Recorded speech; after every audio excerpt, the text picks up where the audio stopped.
known as One West Bank, and they were located in California, and they have been accused of defrauding thousands of people out of a lot of money with mortgage scams.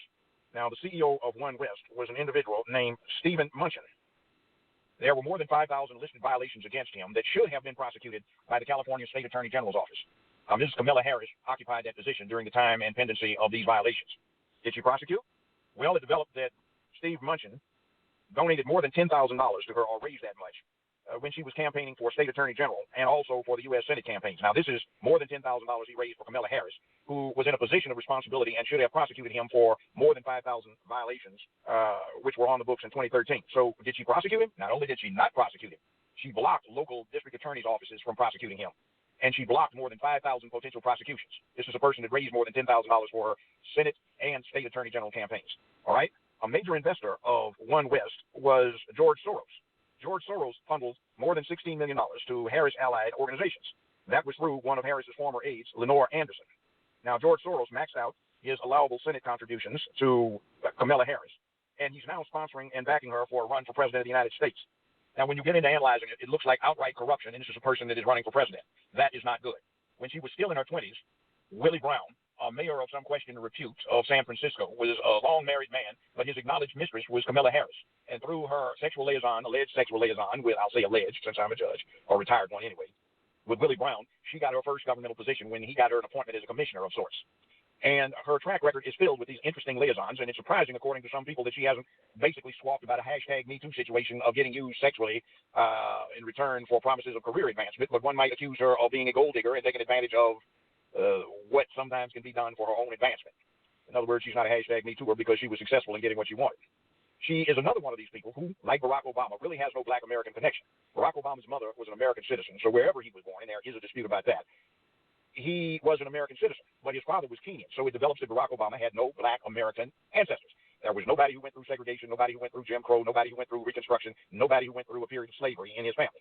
And that is the same situation with Kamala Harris. She is not really one of us. Father was half Jamaican and half white Canadian. Her mother was from India, a Hindu, I believe.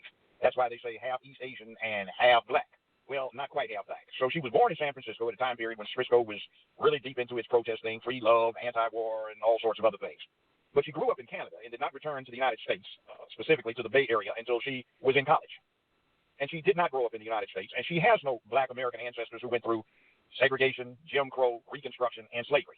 Now, I'm not downing Caribbeans, but her father was half white, half Jamaican, and her mother was from India.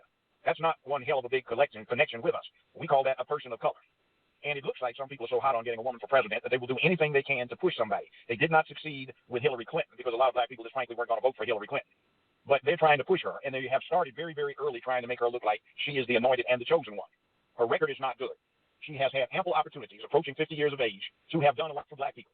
I will tell you, as someone who has been in the criminal justice system for almost as long as she's been alive, you have a lot of opportunities when you are a district attorney general. You have a lot of opportunities when you are the attorney general for the state of California. She took none of those opportunities to do anything to advance black causes.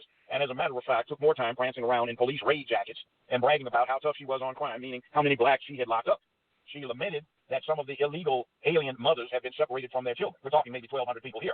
But she personally saw to it that 7 or 8 times as many black children were separated from some 3,000 or so black mothers who she prosecuted under a truancy thing that she started in the Bay Area. If your child, I believe the circumstances were, if your child was truant for 4 or more occasions, you could be arrested.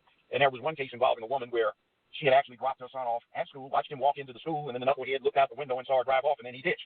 Well, he'd done this 4 or so times, so she wound up spending several months in jail. She was a widow, and her children went without her for several months while she was locked up.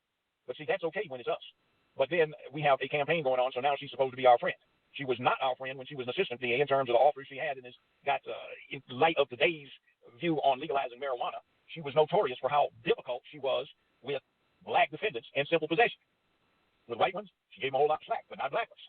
So you looked at this situation where she made her announcement as a candidate for president, or at least for the nomination by the Democratic Party. And there were some very wide differences on the crowd estimates. But if you look at the pictures of the crowd, all are in agreement that 5 or 6% only of the crowd was black. And this was in Oakland. That's because black people in Oakland can't stand her because of the wrongs that she did over the years. She was in a position to do that kind of wrong.